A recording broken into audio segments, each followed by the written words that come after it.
ہر کوئی دنیا سے جاتے ہوئے اولاد یاد کرتا ہے. میرے باپ اچانک اللہ نے موت دی، ہارٹ اٹیک ہوا، ٹھیک ٹھاک تھے، اچانک. تو ایک میری بہن لاہور تھی، ایک فیصل آباد.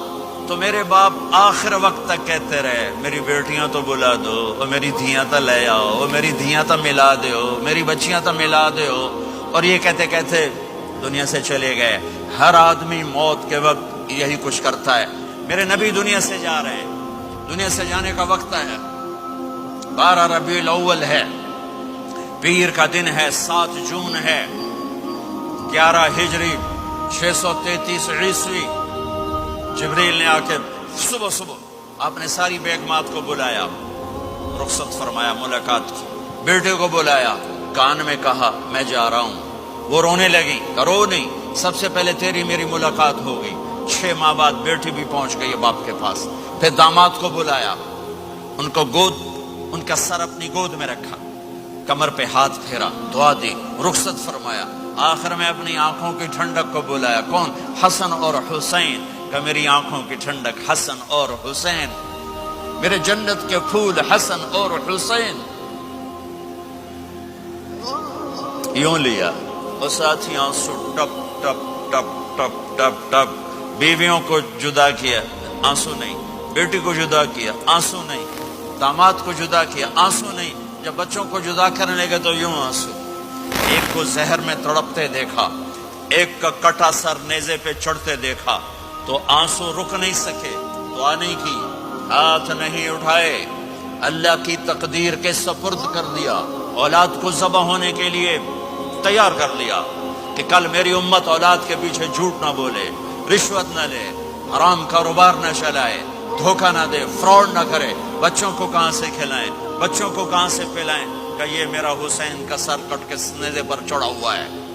جب سب چلے گئے تو جبریل آ گئے. آپ نے فرمایا کیا ہوا؟ خاموش کھڑے تھے. کہ موت کا فرشتہ دروازے پر ہے، اندر آنے کی اجازت چاہتا ہے. اپنے نبی کا مقام دیکھو، موت بھی پوچھ کے آتی ہے. آپ نے کہا آ جائے. آپ کی اجازت پر ملک الموت اندر آئے. اسرائیل کا السلام علیکہ یا رسول اللہ. کہنے لگا آپ پہلی ہستی ہیں، میں سلام کر رہا ہوں، میں نے کبھی کسی کو سلام نہیں کیا.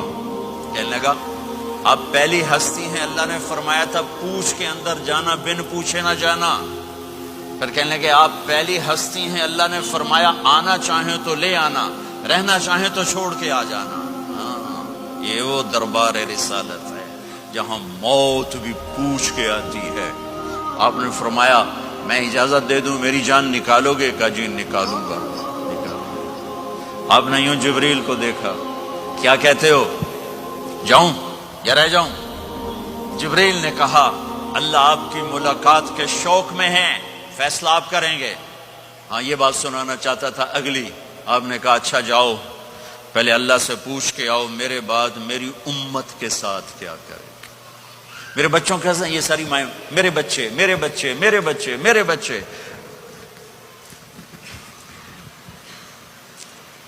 میرے نبی کو تو پتا تھا کہ یہ تڑپ تڑپ کے ایک زہر میں جائے گا اور ایک کا سر کٹ کے نیزے پہ چڑھے گا. کیوں نہیں ان کے لیے ہاتھ اٹھائے؟ ہمارے لیے کیوں روئے کہ جاؤ اللہ سے پوچھ کے آؤ میرے بعد میری امت کے ساتھ کیا کرے گا، میں پھر جواب دوں گا. جبریل واپس گئے، موت کا فرشتہ کھڑا ہوا ہے. جواب آیا یا رسول اللہ آپ کا رب کہہ رہے ہیں آپ کی امت کو تنہا نہیں چھوڑوں گا. مجھے میرے رب کی قسم جو سن رہا ہے جس نے ہمیں یہاں جمع کیا ہے، سنو میری بات غور سے. اگر میرے نبی یہ سوال نہ اٹھاتے تو آج میں اور آپ بھی بندر خنزیر میں بدل چکے ہوتے. میری اور رب کی کوئی رشتہ داری نہیں ہے.